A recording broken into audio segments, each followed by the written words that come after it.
तिरुपती नजीकच्या तिरचानूर येथील श्री पद्मावती देवी मंदिरात सालाबादप्रमाणे येत्या डिसेंबरमध्ये ब्रह्मोत्सव होणार असून या उत्सवात दिनांक 9 डिसेंबर 2026 रोजी सोलापुरातील पद्मशाली बांधव पद्मावती देवीला माहेरची साडी अर्पण करणार आहेत, अशी माहिती पद्मशाली श्री पद्मावती देवी ब्रह्मोत्सवम संस्थेचे अध्यक्ष अंबादास बिंगी यांनी पत्रकार परिषदेत दिली। भगवान व्यंकटेश्वर अर्थात बालाजी यांच्या पत्नी श्री पद्मावती देवी या पद्मशाली समाजाच्या कन्या आहेत। त्यामुळे पुरातन काळापासून पद्मावती देवीला साडी चोळी ओटी भरणा करण्याचा बहुमान पद्मशाली वंशीयांना कायम आहे। तिरचानूर येथील श्री पद्मावती देवी मंदिरात दरवर्षी ब्रह्मोत्सव साजरा केला जातो। या उत्सवात गत 17 वर्षांपासून सोलापूरच्या पद्मशाली बांधवांना पद्मावती देवीला माहेरची साडी पुट्टिंटी पट्टुचिरा अर्पण करण्याचा बहुमान मिळत आहे। यंदा हा उत्सव डिसेंबरमध्ये होणार असून 9 डिसेंबरला सोलापुरातील पद्मशाली बांधव पद्मावती देवीला माहेरची साडी अर्पण करणार आहेत। तेलुगूमध्ये माहेरची साडीला पुट्टिंटी पट्टुचिरा असे संबोधले जाते। यंदाच्या उत्सवासाठी सोलापुरातील समाजबांधव हे 8 डिसेंबरला तिरुपतीला रवाना होणार आहेत। पद्मशाली ज्ञाती संस्था सोलापूर तसेच पद्मशाली श्री पद्मावती देवी ब्रह्मोत्सवम संस्थेच्या पुढाकारातून हा उपक्रम राबविला जात आहे।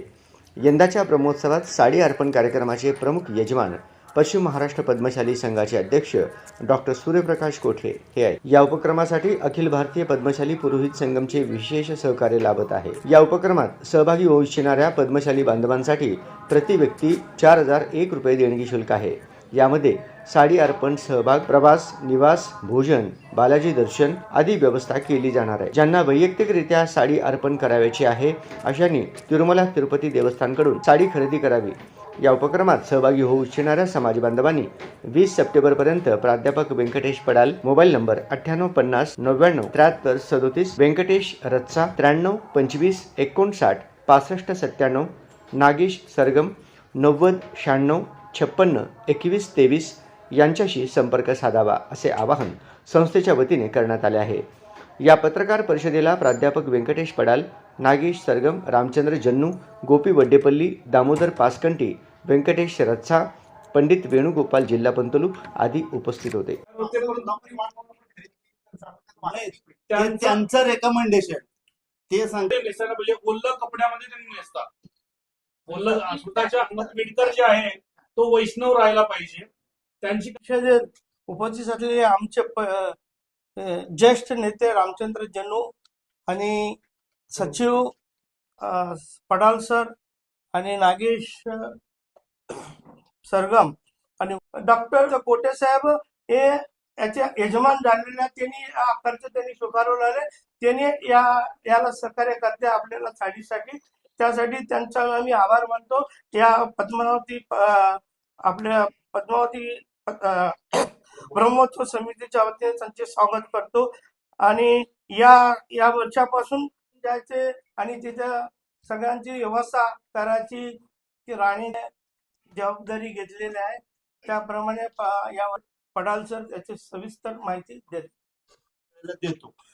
गेल्या वर्षापर्यंत आणि ह्या वर्षाचं जी आपण ही पद्मावती देवीची माहेरची साडी अर्पण करायचा कार्यक्रम करतो त्यातला प्रमुख काय फरक आहे ते फरक मी फक्त तुम्हाला सांगणार आहे डिफरन्स। तर आम्हाला दरवर्षी अशी विनंती करण्यात येत होतं की आपल्याला जाण्यात येण्यासाठी खर्च साधारणपणे 8,000 होतो, पण फक्त केवळ साडीसाठीच 9,000 एक्स्ट्रा द्यायचं। मग 16-17,000 रुपये खर्च करायचा म्हटलं तर फक्त काही विशिष्ट वर्गच त्यासाठी येऊ लागला प्रत्येक वेळेला। ते एक बंधन होतं। अशी खूप जणांची आम्हाला मागणी होती। मग त्याऐवजी मागच्या वेळेला देखील आमचे दोता साहेब आणि दासी साहेब असे खूप पत्रकार बंधूंनी देखील विनंती केलं, त्याऐवजी समाजाच्या वतीनेच एकच मोठी साडी महावस्त्र अर्पण केलं आणि त्याऐवजी बाकीच्यांकडनं ती रक्कम जर वगळली तर सामान्य खालचा वर्ग देखील ज्यांना याच्यामध्ये भाग घ्यायचा आहे ते घेऊ शकतात आणि स्वेच्छेने काहीतरी त्यांना जर ह्या साडीसाठी देणगी द्यायचं असेल तर ते देऊ शकतात। अशा पद्धतीने तुम्हाला काहीतरी करता येतं का याचा विचार करा म्हटल्यानंतर आमची मागच्या आठवड्यात रविवारी बैठक झाली। त्या बैठकीमध्ये आम्ही सर्व विश्वस्त की पद्मावती देवी कुठल्या समाजाची कन्या आहे याचे निर्णय कोण करणार याविषयी चर्चा झाल्यानंतर त्या ठिकाणी तिरुमन्नाचार्युलू हे पद्मावती देवीचे आणि भगवान व्यंकटेश्वराचे अत्यंत निस्सीम भक्त होते। त्यांच्याकडे निर्णय देण्याचा आणि देवी सोबत संभाषण करण्याचा जबाबदारी त्यांच्याजवळ दिलंय। त्यांनी साक्षात भगवती पद्मावती देवीला प्रश्न केले की देवी तुम्ही कुठल्या समाजाची. तिथून गर्भगृहातून एक आवाज आला की मी पद्मशाली समाजाची कन्या आहे. तिथून तिरुपती तिरुमला देवस्थान आणि आंध्र प्रदेश प्रशासनाने ताम्रपटावरती त्यांची अधिकृत अशी घोषणा केलेली आहे की पद्मशाली समाजाची कन्या ही पद्मावती देवी आहे म्हणून. त्या याला अनुसरूनच दरवर्षी पद्मशाली समाजाकडून भगवती पद्मावती देवीस वस्त्र अलंकार ओटीभरण करण्याचा कार्यक्रम असतो. तो कार्यक्रम आपल्या सोलापुरात सर्वात जास्त संख्येने असलेल्या पद्मशाली समाजाला पण मान मिळालेला आहे.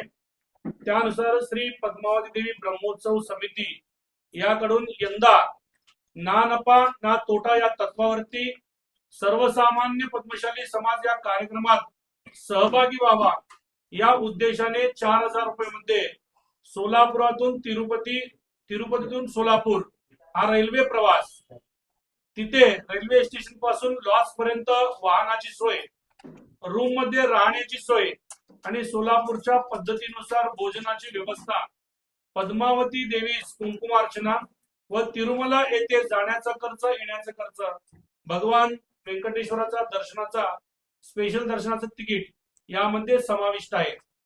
तरी मी सोलापुरातील पद्मशाली समाजाच्या बांधवांना विनंती करतो, आपली पद्मशाली समाज स्त्री संस्कृती प्रधान आहे.